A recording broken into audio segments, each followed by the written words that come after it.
Hey everybody, how's it going? Welcome to episode number 299 of NoDQ&A video right here on NoDQ.com and the YouTube channel, youtube.com/NoDQCAW. Extreme Rules is now less than 2 weeks away. We're getting close to the big event. Got a lot of questions here, so let's get right down to it. First one today comes from Nikki Sturzu. What's your opinion on the last man standing stipulation for John Cena versus Ryback at Extreme Rules? I think it's a good idea. Would you have chosen a different one? Well, I think it depends on what WWE actually has planned for the finish of this match.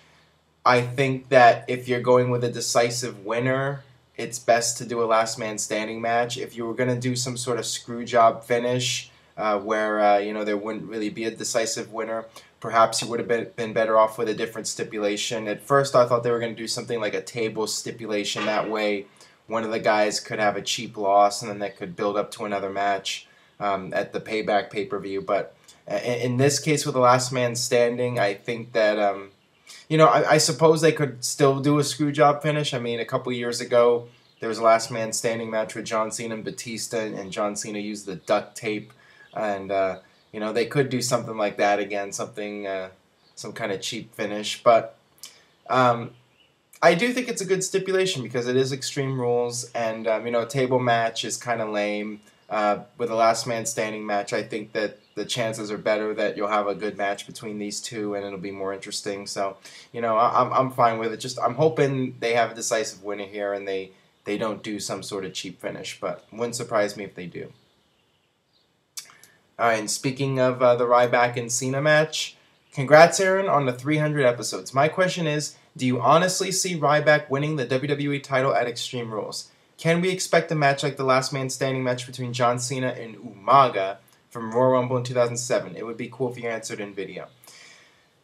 It's going to be interesting to see how this one goes. I think that the way that you've been booking Ryback in recent months, he really needs a big win here, and it might be the best decision to give him a run with the WWE title.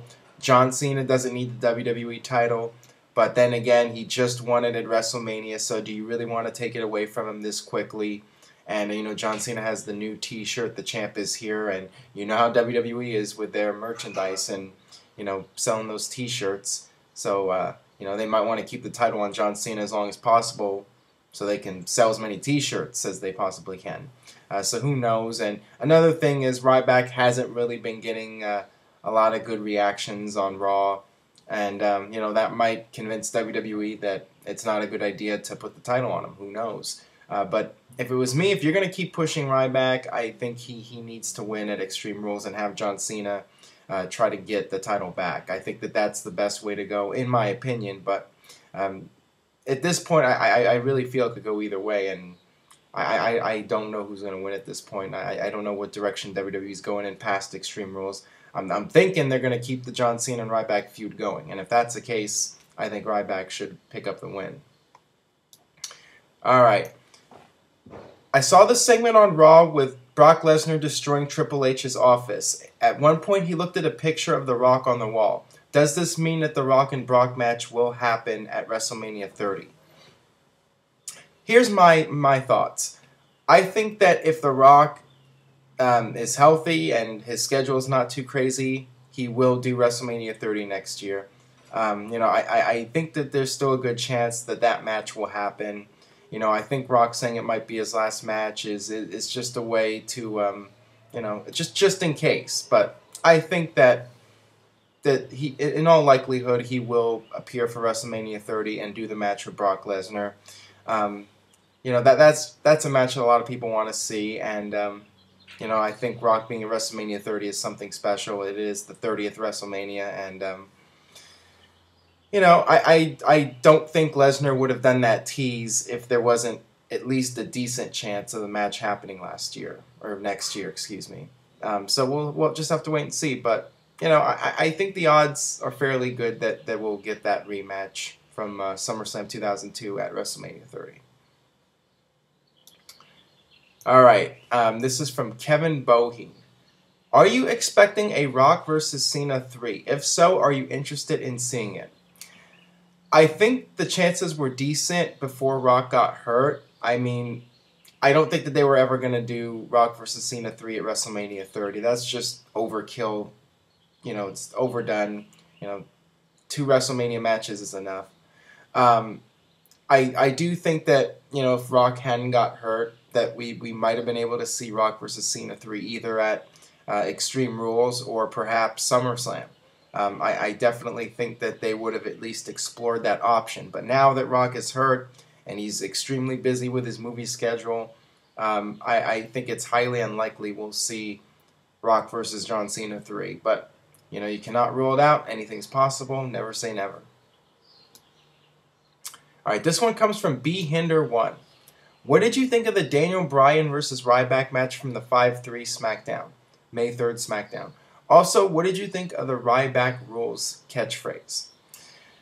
I actually thought that was a really good match on SmackDown, one of the best matches of Ryback's career, and I think that that match will be beneficial for Daniel Bryan in terms of getting him in good graces with the office. I think that the fact that Daniel Bryan was able to have a very good match with Ryback will do him a lot of good in the future. I don't know if Daniel Bryan's ever going to be a top-level guy. I don't know if they're ever going to push him to the very top, but I think Daniel Bryan is pretty secure with his job in WWE. I think he'll be around for the long haul, and he'll be one of those guys that they can always rely on, to deliver great matches. I thought it was really good, and it means that all hope is not lost with Ryback either. I think that the fact that Ryback can have good matches with the right opponent is good for his career. And it might do Ryback some good to go on the road, for house shows, do matches with Daniel Bryan, because I think Daniel Bryan could help Ryback improve in the ring. So I think that would be a good thing to do. And as far as the Ryback rules thing, it's just a new catchphrase now that he's a heel. They're trying to downplay the "feed me more," and that's why they're going with this new phrase for him. All right, this one comes from Regis Monson. Is there anyone in TNA that would be a better fit in WWE? Names that come to mind are Matt Morgan, Eric Young, Bobby Roode, and Samoa Joe. I definitely think Samoa Joe is a guy that would do well in WWE. Why he hasn't been in WWE, who knows? I think that that's been a missed opportunity by WWE. I would have loved to have seen Samoa Joe in WWE as CM Punk's bodyguard. They could have done so much with that. Samoa Joe's just a killer, a machine. Push him similar to how you pushed Umaga. I think Samoa Joe would have done really well in WWE. And maybe he will someday, who knows. Same thing with Bobby Roode. I think he's a guy that could do well in WWE. Eric Young, not so much. I mean, they already have Santino. I don't think that they would need Eric Young. And as far as Matt Morgan goes, he was already in WWE. And granted, they gave him the stupid stuttering gimmick, but Matt Morgan hasn't exactly lit the world on fire in TNA. So, I don't know if he would do well in WWE. I mean, he is the kind of guy WWE likes. He has the size. And maybe if they gave him a serious gimmick without the stuttering, perhaps he would do well. Who knows? But, I mean, nothing that he's done in TNA has convinced me that he would do any better in WWE. All right, this one comes from BCruz16. Hey Aaron, with Sting versus Bully Ray set to main event Slammiversary, what do you think will be the finish? Also, do you think TNA lacks confidence in some of the younger guys? To me, they involve everything around Sting and Hogan. Well, that's exactly the problem with TNA, is that they do build a company around the guys that were former stars in the past. Sting, Hulk Hogan, Jeff Hardy.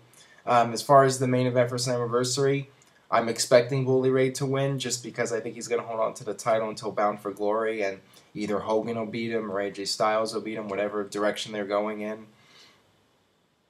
But cannot rule out the possibility of Sting winning it and then losing it back to Bully Ray. I mean, they could do something like that to try to generate more interest, try to hotshot a rating or whatever. So I wouldn't rule that out.